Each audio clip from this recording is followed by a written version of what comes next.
Well, my name is Pierre Gilbert, and I'm Associate Professor of Bible and Theology at Canadian Mennonite University.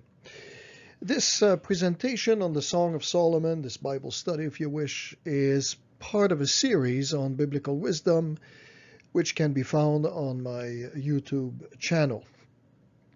So let me begin with a short abstract, just to give you an idea of where this Bible study is going. The Song of Solomon extols human love, eroticism, and sensuality. It is in that respect a very surprising piece of literature, not so much because ancient Israel produced such a book, since this kind of literature was quite common in the ancient world, but because the ancient theologians decided to include it in the canon of Scripture. The Song of Solomon contains a powerful message that is now more relevant than ever before.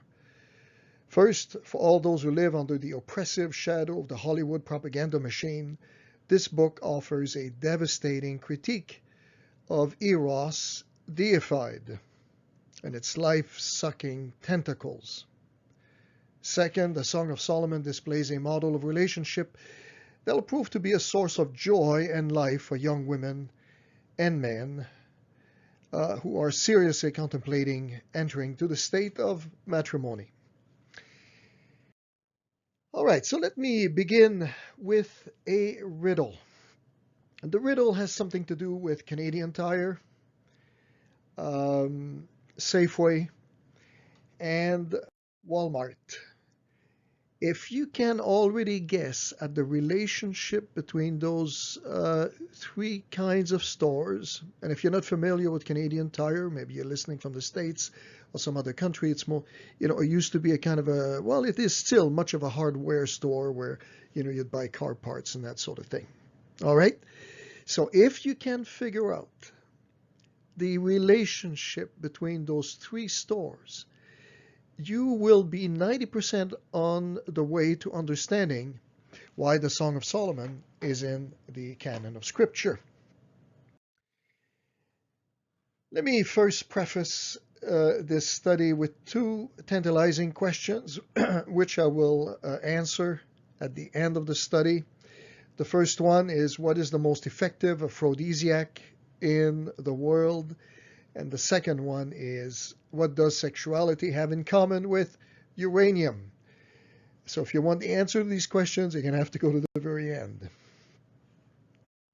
Now, the Song of Solomon is one of the most puzzling books in the Bible for a couple of reasons. The most obvious is the sexual language and innuendos that pervade the book. But we have to understand that ancient Israelite writers may have produced text that can be described as erotic is not problematic as such. I mean, we find examples of erotic literature in ancient Egypt and ancient Mesopotamia. The difficulty with the Song of Solomon is twofold. First, it belongs to a collection of texts that is intended to provide spiritual guidance for the community of faith.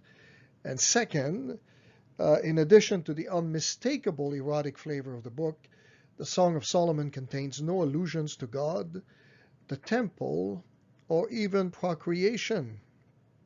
Now, just to illustrate a little bit what I mean by erotic flavor, just in case you have never read the book, let me quote a couple of passages here.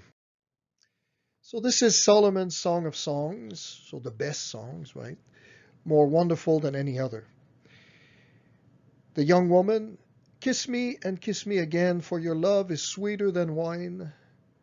How fragrant your cologne. Your name is like its spreading fragrance.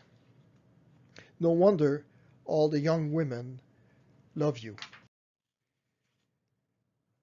Take me with you, come, let's run. The king has brought me into his bedroom. Young women of Jerusalem, how happy we are for you, O king. We praise your love even more than wine. The young woman, how right they are to adore you. Awake, north wind. Rise up, south wind. blow on my garden and spread its fragrance all around. Come into your garden, my love, taste its finest fruits. The young man, I have entered my garden, my treasure, my bride. I gather myrrh with my spices and eat honeycomb with my honey. I drink wine with my milk. Young woman of Jerusalem, O lover and beloved, eat and drink. Yes, drink deeply of your love. Young woman. The main difficulty with the Song of Solomon resides in figuring out what its spiritual significance might possibly be for the church. What does it mean to have a sacred text that focuses on romance and sexuality? Throughout most of church history, there has been surprisingly little controversy around the interpretation of the book. From the 2nd century on, throughout the Middle Ages and until more recent times, the assumption has been that the Song of Solomon is fundamentally an allegory, an image of the love relationship that exists between Jesus and the church. Such an interpretation was most likely the consequence of Neoplatonist influence, which taught that the mind or soul, the higher nature of humanity, was imprisoned in the body with its appetites for food and sex. Early church Christian theologians, who were profoundly influenced by this view of human nature, needed to find some method of interpretation that resolved the difficulties inherent to a book that seemed to glorify sexual love. And here I have some examples for you: Hippolytus of Rome, Origen, Jerome, Augustine, Gregory the Great, Luther, and Calvin. And as you can see, I can give you some examples here. When the text refers to the kisses, his kisses, within this particular interpretive framework, these become the Word of God. The dark skin of the girl is referred to as sin, the breast as the church's nurturing doctrines, and so on and so forth. In that vein, it is interesting to note that the Song of Songs became a favorite book of the ascetics. Origen's commentary had 10 volumes in it, over 170,000 words. Bernard de Clairvaux wrote 86 sermons on the first 2 chapters. His goal was to have sermons on every chapter, but he passed away before he could complete that. So I'm just gonna quote a little bit from Bernard de Clairvaux, which is fairly characteristic of the kind of preaching that was done on the basis of the Song of Solomon. So tell us, I beg you, by whom, about whom, and to whom it is said, let him kiss me with the kiss of his mouth. How shall I explain so abrupt a beginning, this sudden eruption as from a speech in mid-course? For the words spring upon us as if indicating one speaker to whom another is replying as she demands a kiss, whoever she may be. But if she asks for or demands a kiss from somebody, why does she distinctly and expressly say, with the mouth, or even with his own mouth, as if lovers should kiss by means other than the mouth, or with mouths other than their own? But yet she doesn't say, let him kiss me with his mouth. What she says is still more intimate, with the kiss of his mouth. How delightful a ploy of speech this, prompted into life by the kiss, with Scripture's own engaging countenance inspiring the reader and enticing him on, that he may find pleasure even in the laborious pursuit of what lies hidden, with a fascinating theme to sweeten the fatigue of research. Surely this mode of beginning that is not a beginning, this novelty of diction in a book so old, cannot but increase the reader's attention.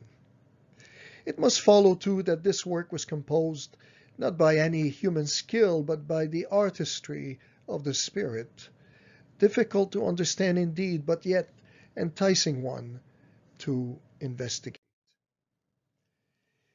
Now, while this kind of interpretation may have enjoyed much favor, it is not without its problems. First, it doesn't reflect a normal reading of the text. I mean, the poem refers to a man and a woman engaged in a romantic relationship. Second, the author goes to great lengths to disconnect the sexual character of the relationship from any explicit divine perspective altogether. The text contains no references to God, neither do we find allusions to the temple or to procreation and fertility. This, as we will see later, is quite unexpected. And finally, while there are biblical passages that use the marriage imagery to portray the love of God for his people, such as in the book of Hosea, or Christ's relationship to the church, as we see in Ephesians 5 and 2 Corinthians 11 and Revelation 19, in those texts, the metaphor is always explicit, and the point of comparison focuses on the loving and unconditional nature of God's commitment towards his people. In the case of the Song of Solomon, there is no indication that the text should be read as anything other than the description of the multifaceted aspects of a love relationship between a man and a woman. Moreover, there is in some parts of the song sexually explicit language which, at face value, is difficult to reconcile with how one might describe God's relationship to Israel or the church. More recently, scholars have offered several alternatives to the allegorical approach. Those who would like to explore these options further are invited to consult Dwayne Garrett's commentary, Proverbs, Ecclesiastes, and Song of Solomon on pages 352 to 366.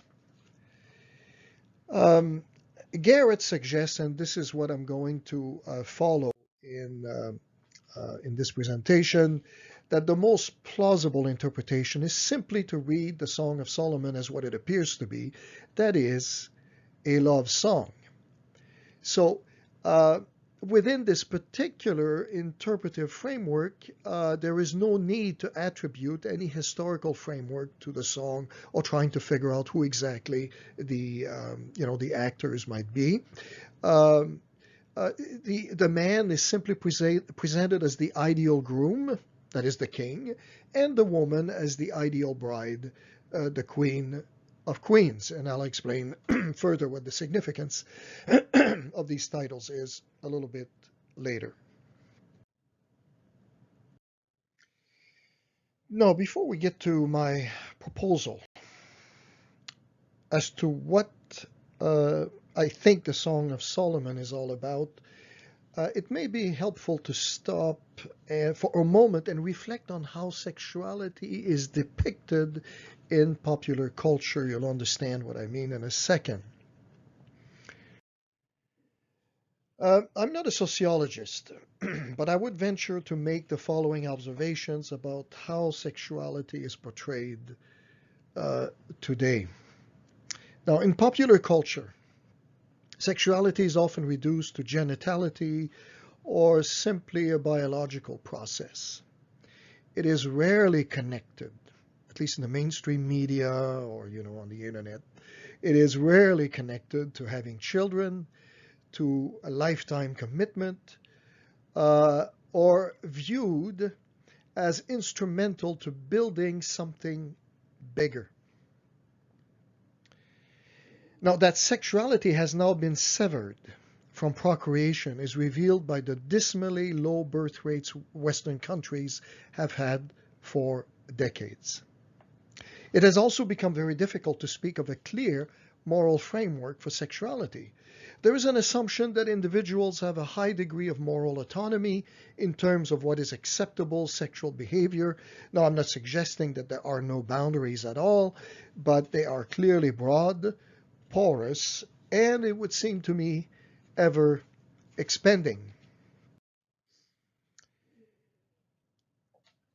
In the Old Testament, sexuality is an expression a reminder of the nature of God. It reminds us that God communicates and has given this ability to human beings. Our sexual nature, that is male and female, is an expression of the very image of God in human nature. We read in Genesis 1:27, so God created human beings in his own image. In the image of God, he created them, male and female. He created them.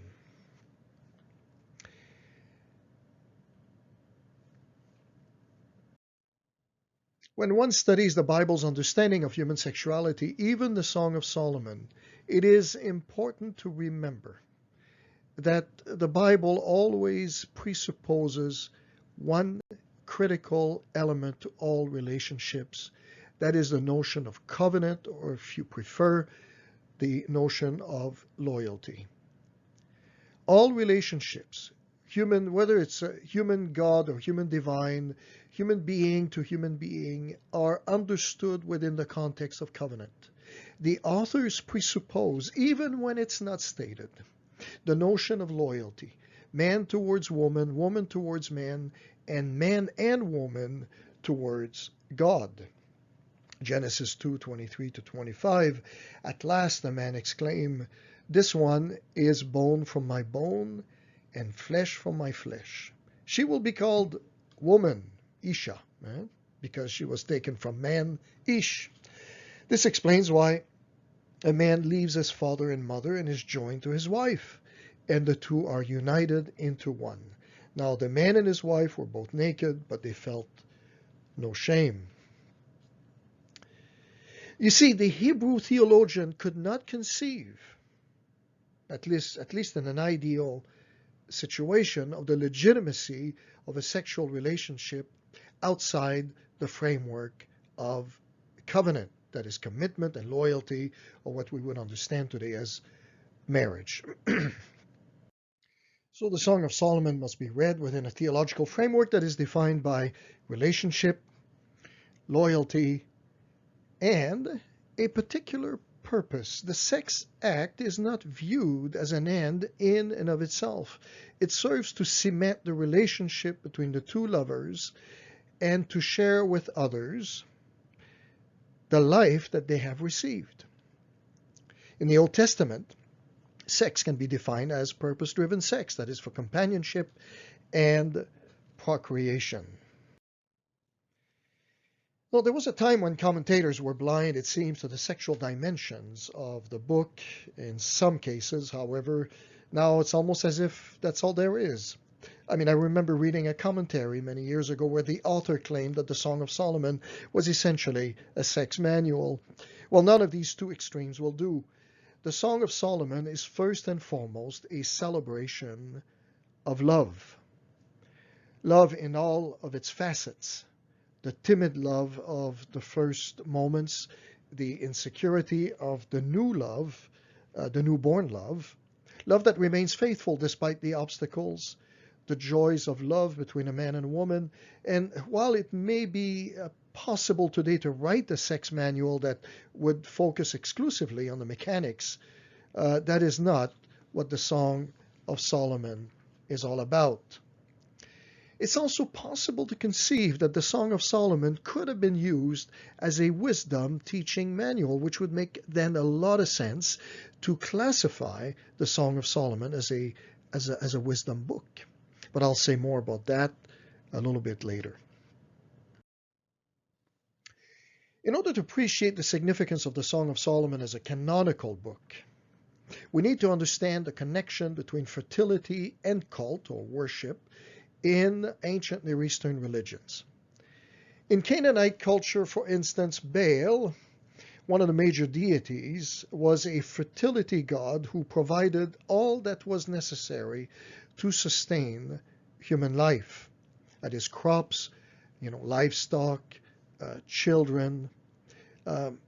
Canaanites completely depended on the good graces of Baal to survive. As a result, they would offer him sacrifices and engage in what what one could classify or, label sacred sexual intercourse in the temple, the purpose of which was either to engage in a form of imitative, participatory magic ritual, or to encourage Baal to perform sexual acts with his consort in order to promote fertility on earth. This organic link between sexuality and fertility, no doubt, influenced the ancient Israelites and was probably one of the decisive factors behind the golden calf incident outlined in Exodus 32:6, where sexuality and worship intermingle. Now, now's the time to come back to our riddle about Canadian Tire, Safeway, and Walmart that I introduced at the beginning of this Bible study. You see, generally speaking, Safeway is associated with groceries, right, with food. Canadian Tire with hardware, car parts, sports equipment, and so forth. There was a time that when if you needed groceries, you would naturally go to Safeway, and if you needed hardware, you'd go to Canadian Tire. But that is no longer quite true. Now you also have Walmart, which has both groceries and hardware. The Israelites' constant impulse to turn to Baal, the god of fertility, can perhaps be explained in a similar manner. Ancient men and women believed in the specialization of labor among the gods. Baal was the god of fertility. Yahweh was the god of war, right, as demonstrated by his liberation of the Hebrews from the Egyptian Pharaoh. So if the Israelites wanted to secure their future with respect to, to children and crops and food and so forth, they would naturally be very tempted to appeal to Baal. If, however, they needed protection, military protection, they would naturally turn to Yahweh. What they failed to understand was that Yahweh, like Walmart, could do it all. Yahweh could provide food, he could provide children, livestock, and protection. Now, this is, I think it's a very nice way to try to explain what the problem was with the Israelites throughout their history. And this is a concept that was suggested to me by a friend of mine, Marc Paré, who was also a student of mine and a specialist in Old Testament studies. The implications of such a view of human sexuality are far-reaching. On the one hand, in such a system, the purpose of sexuality is to manipulate the gods. It is ascribed a sacral and mythical significance. On the other hand, it becomes a conduit for the dehumanization and exploitation of men and women. The fertility cult was ultimately, even if unconsciously, designed to maintain the social status quo. Ancient Near Eastern societies reflected a pyramid-like social stratification in which a few powerful individuals maintained the vast majority of men and women in subservience. In such a system, the fertility cult takes the most defining characteristics of human nature, gender and sexuality, and puts them at the service of the powers that be. A view of human sexuality that is organically connected to divine worship is foreign to the Old Testament. One does not seek God's favor simply by offering sacrifices or engaging in sexual intercourse in the temple. In fact, this was an aberration that was squarely condemned in the Old Testament. In the Old Testament, one appeals to God's favor by loving one's neighbor and acting justly. Now, the implications for human sexuality are profound. Human sexuality must no longer be perceived as a means of manipulating the powers, the gods, or God. It is simply a gift of God. So in this perspective, the Song of Solomon is much more than a tame book on human sexuality. It is, at its deepest level, a subversive book. And the subversive nature of the book is evident in several ways. The woman, for example, is given more space than the man in the book. The woman enjoys a remarkable degree of autonomy in the context of ancient Israelite culture. She decides for herself, not her brothers, not her father. There's also no explicit reference to God, the temple, or religious institutions. There are no references to children. Now, you have to understand, having children was incredibly important in ancient Israelite society. A woman's very identity depended on her ability to have offspring. In the Song of Solomon, there are no mentions of children. Again, not because the procreative character of marriage is not important, far from it, but to show that the man-woman romantic relationship is not only about procreation. All these things, particularly the last two, shake the established ancient Near East intimate link between sexuality, worship, the divine, and fertility, and a certain societal order. So how does one then challenge such an appalling distortion of human sexuality, which was at the very same time very appealing to ancient men and women? As any parent knows, it is possible to deal with unwanted behavior in two ways. The first consists in prohibiting said behavior. And the biblical text severely exhorts the Israelites to steer away from such a view of sexuality. But it is not sufficient to forbid an action or certain type of behavior. Prohibition alone can sometimes result in arousing covetousness. To be truly effective, the prohibition must be accompanied by a dynamic alternative. It's not enough to say no, something else, some other alternative must be offered. Yahwism proposes a radical rupture between God and nature. Yahweh is no longer just a God of nature that can be manipulated by animal sacrifices or aroused by engaging in sexual acts in his temple. As the Sinai covenant makes clear, the relationship between him and his people is first and foremost defined in moral terms. The implications for human sexuality are profound. It can no longer be perceived as a means of manipulating the divine powers. In Yahwism, sexuality is simply a gift from God. You see, by disconnecting sexuality from the cult, the author is not only saying that you can't use sexuality or nature to manipulate Yahweh, but that the old order giving predominance to power is being replaced by a new world order giving predominance to justice and compassion, which are at the very center of the Sinai covenant and Israel's religion. One of the objectives of the book is to offer a life-giving alternative to the notion of sexuality in the ancient Near East, one which is positive, non-manipulative of the deity, and non-exploitative. Now, to conclude this study on the Song of Solomon, I would like to offer a few ideas as to how this book can be used in a pastoral context.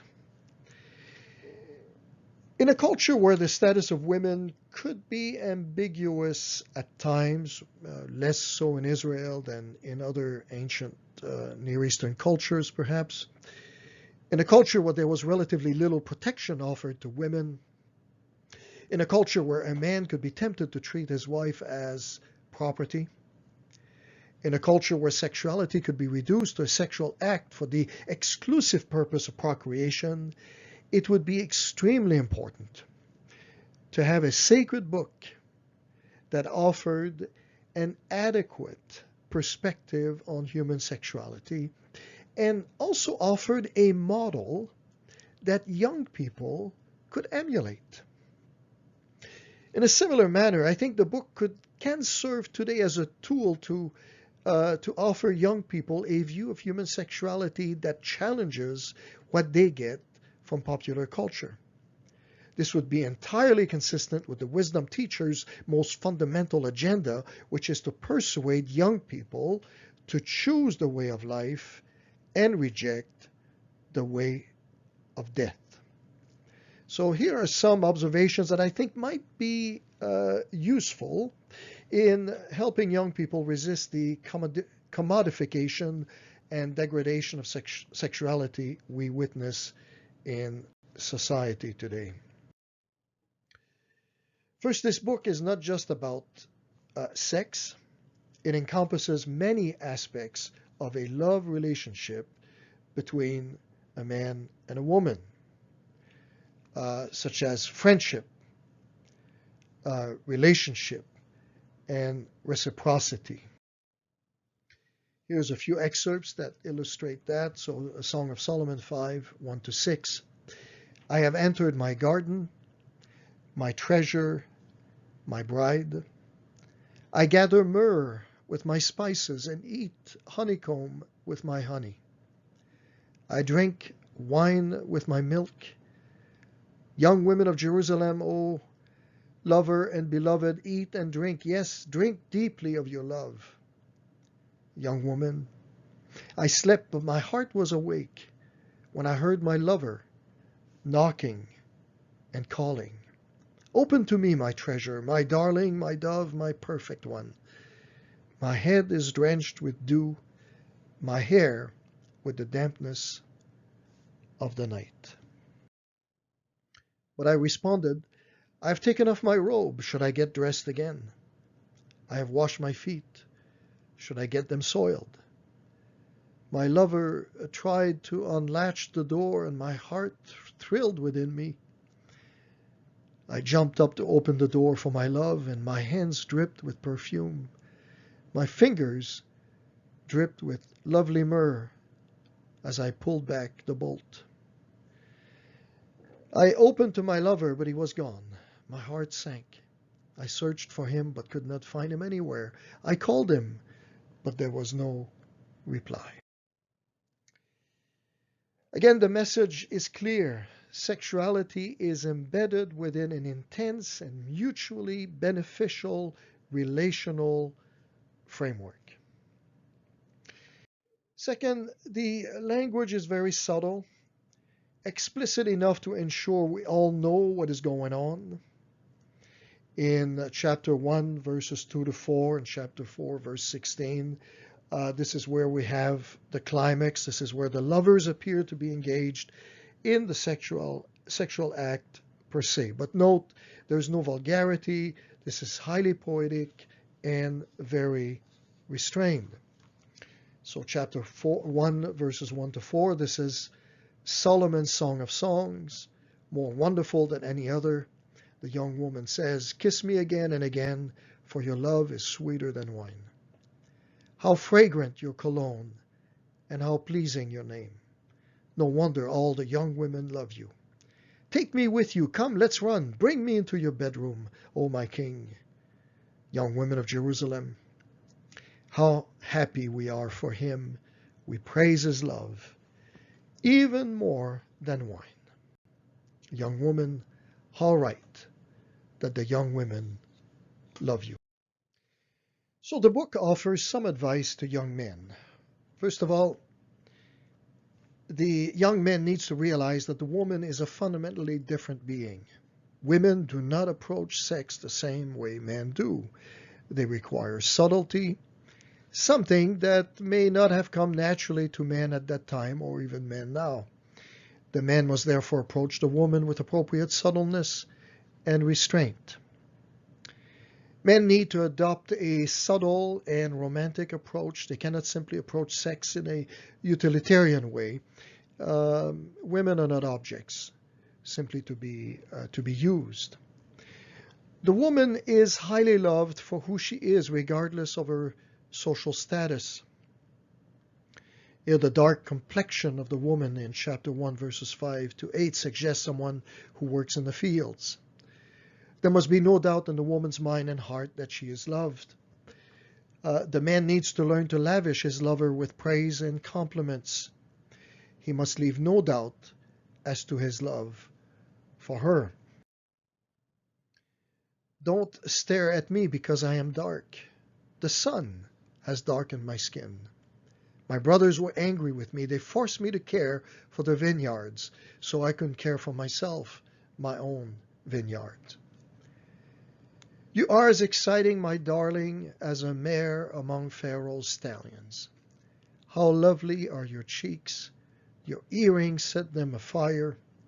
How lovely is your neck, enhanced by a string of jewels.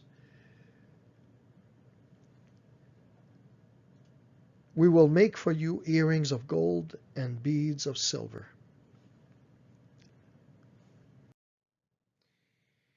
How beautiful you are, my darling. How beautiful. Your eyes are like doves. Okay, so the book also offers some advice to young women. The woman is encouraged to take active interest in the whole ritual that leads to physical love. In fact, more speech is attributed to the woman than the man. For the young woman, this portrait reinforces the notion that there is nothing wrong with sexual desire. It is something to be fully embraced within the framework of the marriage relationship. The woman also lavishes her lover with praise. There must be no doubt for him that he is for her the greatest. Again, for the young woman, the implications are clear. And finally, the other thing that is clear for young women is that they have a right to be treated like a queen within this love relationship. By providing within the canon of inspired scripture a model of gentleness and sensitivity for the young man, the woman also knows that this is the God-sanctioned model that she can expect from her lover. And now some final words. Do you remember the question I asked at the beginning of this presentation? What is the greatest aphrodisiac in the world? Well, in the Song of Solomon, that question is answered by kindness and strength of character. Note the atmosphere of reciprocity, of mutual respect, of deep mutual admiration, care that pervades the text, and which provides the proper and best framework for the expression of human sexuality. So the other question, of course, that I asked at the beginning of this study is this one. What's the relationship between sex and uranium? Well, that's very simple. Both can be very destructive. I don't need to say much about that. Sex can be very, very destructive, and uranium, depending on how it's used, can also be very destructive. However, both can do great good. Sexuality can be a source of great good for the couples, for the community, and so can uranium, right, from medical purposes and so forth.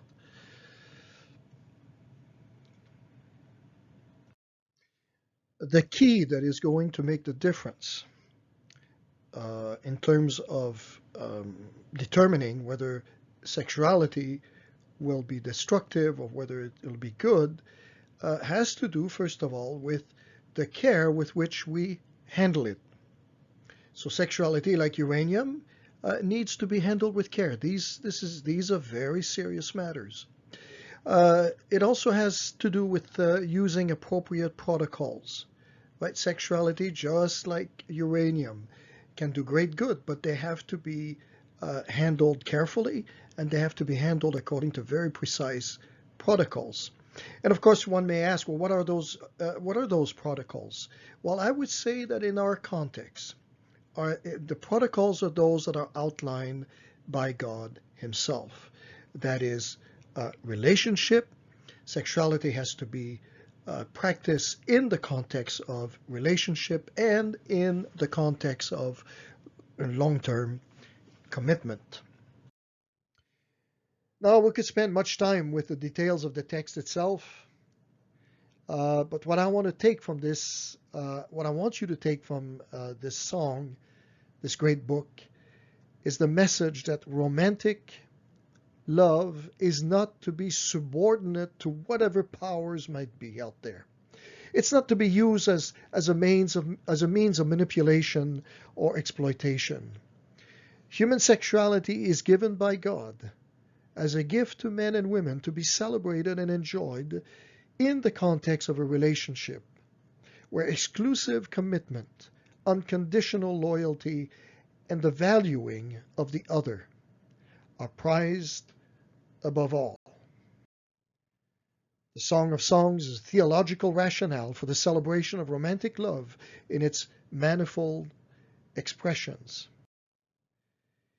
It also helps reinsert, in terms of its contemporary relevance, it helps reinsert human sexuality into a framework that emphasizes personhood, relationship, commitment, loyalty, and affirmation of the other. And now I conclude with these beautiful words from the Song of Solomon, chapter 2, verses 2 to 3.